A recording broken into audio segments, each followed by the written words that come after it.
When you work in education leadership, you don't get off at 5 o'clock. Your mind is always on the clock, thinking of ways to solve problems for your students, parents, and teachers.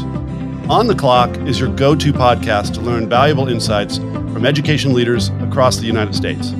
I'm your host, Todd Dallas Lamb, former White House appointee to the U.S. Department of Education, and we are now on the clock. And we are here with Steve Joel, Dr. Steve Joel. Steve, I have known you at least 18 years. How long were you a SUP before you retired last July? I had the pleasure of serving for 37 years as a superintendent, and the last 12 were in Lincoln, Nebraska. So it's been, it was fast, it was furious at times, but I have tremendous memories of the work. You know, Steve, I think I've told you, my mom taught in 1950 in a little place called Pettysville, Ohio, where a majority of her students were Amish. And she used to say that punishment was a shush, and that she would get letters from the parents if she had to correct one of their students who might have gotten out of line. And shushing was, a big punishment in the day. We've come quite a long ways from Pettysville, Ohio in 1950, haven't we, in education? Yeah, we have. The landscape's really changed, Todd. And, one of the things that I am nervous about is this whole, how did we really do during the pandemic, right? So we know, academically, kids lost ground, to be expected, because there were kids, students in school districts up to 3 years, close to 3 years, didn't really have any normalcy. And that, we all know that, psychologists will tell us, psychiatrists will tell us that impacts behavior as well, too. So I do think we're seeing and we're hearing from teachers and administrators and superintendents at this conference that student behavior today is more pronounced than it's ever been. And of course, all you have to do is read the national media and realize that, shush would be super simple, but now it many times is much worse. And so, we have to get a handle on that, right? Because we can't sacrifice the integrity of education from most to continually try to accommodate those that are students that are just disrupting. So let's talk about a few headlines that I hear and see when I hear about education. We have what seems to be a record number of superintendents leaving at the district level and just changing careers completely. Students, I heard a statistic yesterday that about 5% decrease across the country in students who have left public education for homeschooling or other private options. Teacher shortages. I was told, I work with a group that does a teacher certification assessment. There's now talk in a lot of states about removing that assessment because it's too much of a barrier for teachers. Where's the good news right now? It seems like we are at a moment of crisis in American education. Well, we have to get out of crisis management, and we have to take back the message, right? Because education, and I'm on the public side, but I think we can say it's all of education. We're the backbone of American democracy, and we have to work, right? If we don't work, or we have this sort and select system that's only for few, or we continue to send messages, that teachers aren't doing what society wants them to do, then it's going to be a doom loop, Todd, and we're going to have less and less teachers because college enrollments are down. And we're going to have less and less students because there's a whole bunch of topics out there that are designed to create fear in the minds of parents that are not necessarily grounded in fact. And just so that in Nebraska, we had that happen to us, right? So we're now backing away from the certification test because if we don't, we'll have even more of an acute shortage. Having said that, at the conference that we're attending this week, and through my work, and I know through your work, we have to support our superintendents. We have to support our school systems because the pandemic caused us to make decisions that for whatever reason just enacted this pushback that we either weren't doing enough or we were doing too much.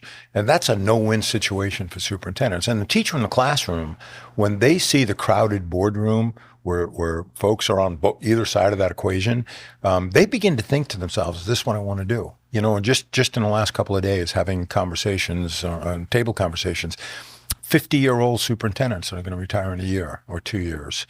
And I'm thinking, I lasted quite a bit longer than that because I loved the work and I was fortunate. I was in pretty good situations. But we can't keep having this talent go out the door, and because we're not going to be able to replace them. How do we recruit teachers? I mean, it feels like we've always relied, for the first 60 years in education, it was about all my mom could have done was teach if she wanted to be in a profession. That was a bad break for her professionally. There's a lot of things my mom probably could have done, but it was a great break for kids who wanted to learn to read, write, and have a great math teacher in the classroom. Yeah.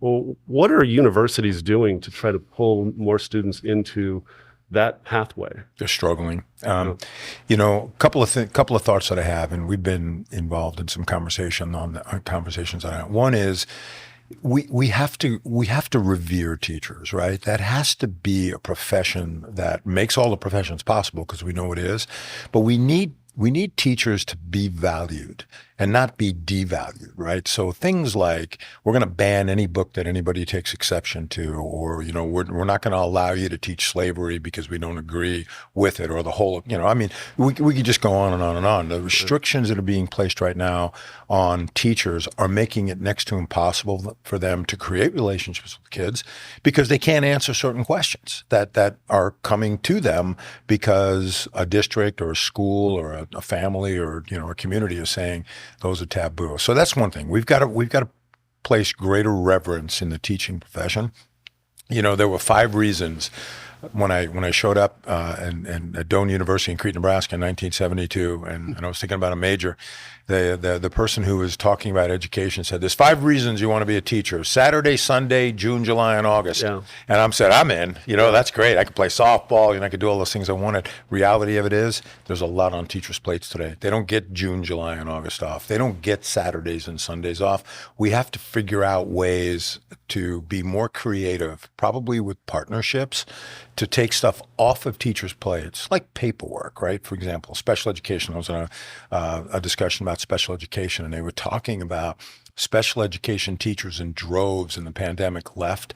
And it wasn't because they didn't want to work with kids. They couldn't keep up with the paperwork, plus all the litigation that special education has a tendency to be involved in. And so that would be the second one. And the third one, we have to pay. We have to compensate at a higher level. When you hear that teachers, first-year teachers, 50-year teachers with 2 and 3 children and a single person, raising a family, that gets free and reduced lunch, eligible for free and reduced lunch, something's wrong with that. I mean, these are professional people. So I think those 3, that's where the dialogue needs to be. But there's an anti-union sentiment right now in America. And so it makes it very difficult for us to align our resources to start making those arguments because of some positions that were taken during the pandemic that people just aren't going to let go of. What's the right amount of money? I mean, what's a teacher start at in Nebraska right now? I would say in Lincoln, it's probably $40,000 to $43,000, right? Which the average salary is probably 65, maybe, plus good retirements and whatnot. But look at housing prices, look at rental prices today, look at trying to buy a car today in terms of being able to get around. I mean, these young people are coming out of college with some debt, and they have to pay the debt off. They're trying to make their way. First year teaching, just like first year superintendent, is drinking through a fire hose, right? So it's very, very stressful on a lot of fronts. Fortunately in Lincoln, when I left, we had a number of teachers with doctorates and 25 years of experience making 100, maybe 110, 120. I heard somebody from another state this week talk about teachers making 140, 150. I think those are the kind of salaries that people will say, yep, I can dedicate my career to it. But when you think about salary schedules, and this will get me in trouble with with people. I do think salary. I understand the intent of salary schedules, but there needs to be. We need to have latitude to create incentives to keep the really, really good people or those that need additional supports on with us, right? Because we can't. Somebody made the comment the other day, and I believe this to be true.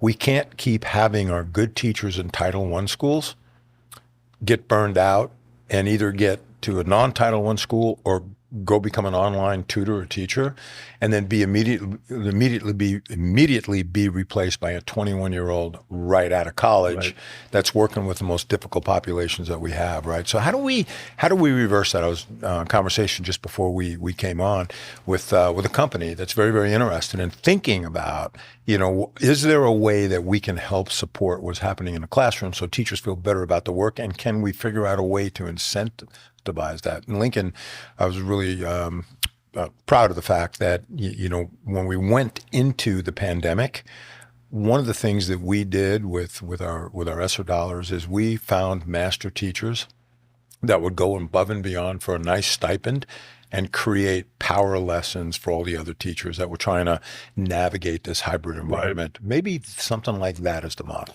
Can I circle back? COVID is an easy culprit to point the finger at with regards to teacher loss, student performance, superintendents leaving. Might it have started before that? Is this a trend that was happening before, or do you think it all falls on the shoulders of COVID? No, it doesn't all fall on the shoulders of COVID. COVID was the catalyst that energized and ignited a lot of emotions that may have been there, but they weren't collective, right? Yep. So all of a sudden, school board meetings, Lincoln, for example, 1-hour board meetings pre-COVID, all of a sudden we're having 3 and 4 hour meetings with 42 people that are coming in telling us that our putting masks on kids was wrong. We were doing some bad things. We had teacher protests on the main drag out in front of my district, the district office where I worked. And so regardless of how you felt, whether we did too much or we didn't do enough, the middle was never represented because they would just go, they trusted us. Mm-hmm. But boy, did we hear from the extremes. And the extremes then began to collect their voices, I think, around the country around, CRT was a big factor. Equity became almost a dirty word in some circles, right? Which, wow, I think people were totally misguided by that. The whole thing about transgender bathrooms and athletic competition, we were addressing all of those issues in America the right way, on a per case basis, working with parents, working with teachers, and now all of a sudden it's on social media and it's getting thousands of likes and followers, and they show up at a school board meeting and they're yelling at the Board of Education for this or for that. So I do think COVID was the catalyst that really energized the voices, and it's in American politics too. I mean, look at. I read an article the other day where a former president of the United States was on the East Coast someplace, and he said, when I'm elected president, I'm going to make sure that principals report to parents and that parents get to do the hiring and the firing, and the place erupts in applause, as if that could even be a resemblance of a good idea. I mean, I was just talking to somebody about our politics, and education is, in many ways, always has been very political, hasn't it? You move into a community as a new superintendent, and I notice this a lot. In America, we're reaching out to superintendents to take jobs from far away from the place they're actually working. So, for example, we just hired a state superintendent in Maryland who was a deputy in Texas. Now, that's a huge challenge to come into Maryland where we don't have freeways. So if you say freeway, they get mad at you in Maryland. Did you know that? Because we have highways. Right. And if you don't have the language down, you're already kind of starting from behind, aren't you? Yeah, you are. And, it's a market for superintendents. Yep. And at the state level, I conducted a couple of state commissioner searches this year, and they're able to go bring people in from all over because folks are looking for fresh starts and new starts, and there's something about I would say, and I think this is probably leadership in the business industry too. When you first take a job, the group that hired you, you're working with, right? So there's an opportunity to have an extended honeymoon, but then things begin to shift. Dynamics change, decisions get made. The politics that you're referring to have always been there. Why didn't the football coach get fired? Or how come the board president secretary didn't get promoted? I mean, all of those have always been there. This is on a much bigger scale because this is really this is really grounded in fear. And so the people that are criticizing education today the most aggressively, I don't believe have kids for the most part, I don't believe they have kids in our schools. I proved that in Lincoln when the first time we had 40-something people come in and over the state was thinking about adopting some new health standards. We didn't expect them to show up in the board meeting. My board was, looking at it going, whoa, what just happened? And we got all the names because you have to sign in with an address, right? And the very next day I said to my secretary, find out how many of them have kids in school. And of those 45 did. And so I brought those 5 in. And I had my board chair with me, and we said, okay, let's talk about your concerns. Everything that they expressed, they heard from someone. They hadn't experienced it themselves, right, but they were scared. They were scared that we were going to indoctrinate and stop educating. And when we were done with that meeting, 4 of those 5 never showed up again. One of them became one of the leaders of the charter school movement in Nebraska. And so my point is, at the end of the day, I think superintendents today can't avoid the politics, but let's not, if 10% of our people hate us and 10%, want us to do a whole lot more, let's go get those 80% and make sure that they're having good experiences. I'll give you another example of the debate on how we teach history. You referenced that earlier. Yep. We're about to have a presidential campaign. You also referenced that. And I have a prediction that you're going to see the most extreme sides of how we teach American education. And on one side, and I do believe this group of people exists, you have those that only want to talk about American exceptionalism and really would rather not talk about the failure of Reconstruction, for example. On the other side, you have America evil from the beginning, racist, totally flawed, we need to break down the system. Somewhere in the middle of that is a really good conversation about how it's a pretty darn good system that has made monumental mistakes along the way and sometimes takes steps backwards, but generally arcs in a positive direction. And I think most people would agree with that, but I don't think you're going to hear that in the election. Well, and I'm a shameless plug. We need a unifier. Right? We need somebody that can look at America and say, this is the greatest country in the world. Yep. And we have a ton of talent here, and we've got great thinkers, and we're innovative and we're creative. And let's start working together as opposed to, tribes, right? Yep. So the word tribe comes up a lot. So, I'm always going to be in that camp that we're going to have to be optimistic. But some of the work that I'm doing right now, Todd, and I know you and many, many others are, so I'm not pointing to myself, is we're really trying to change the narrative. And instead of just saying, we don't do that, we don't do that, we don't do that, we don't do that, how about we start talking about what we do in schools? Mm-hmm. We provide hope, we provide inspiration, we teach kids how to read, opportunities for all of our students. Let's change that narrative around, because really what we've got, with some of the people who I've interacted with that are talking about American exceptionalism, what they want is they want to go back to that one-room schoolhouse where it was just the Amish kids from that neighborhood and nobody else, right? And as soon as somebody else gets entered into that, it's a major culture change. And we just can't allow that to happen in America, because there are a ton of success stories of people who came with very little resource, got a great education, and they're heading Fortune 500 companies today. And we just have to make sure that all kids know that still is possible. I do think that maybe we'll end on a positive note. I am blown away. You and I have known each other through a conference over the years, ERDI. We're going to be chatting with Jennifer Ferrari, the CEO of ERDI, a little later today. The entrepreneurial spirit that this country produces is still alive and well, isn't it? Oh my gosh. Yeah. I mean, and this is the conference for it, right? Yeah. So it's innovative, creative companies that have identified through either conversations or research or personal experiences that there's an opportunity to partner with school districts. See, one of the things that we've learned, we can't do it all ourselves anymore. Yep. You just can't go out and get an FTE or add 3 people to the tech department. But boy, you could come up with one of these solution providers. You could bring them in. They can solve a challenge that you have. And oh, by the way, if they don't get better, 2 years from now, 3 years from now, there's another company that's got a better widget. Yep. And you get a chance to upgrade or force your existing partner to become better.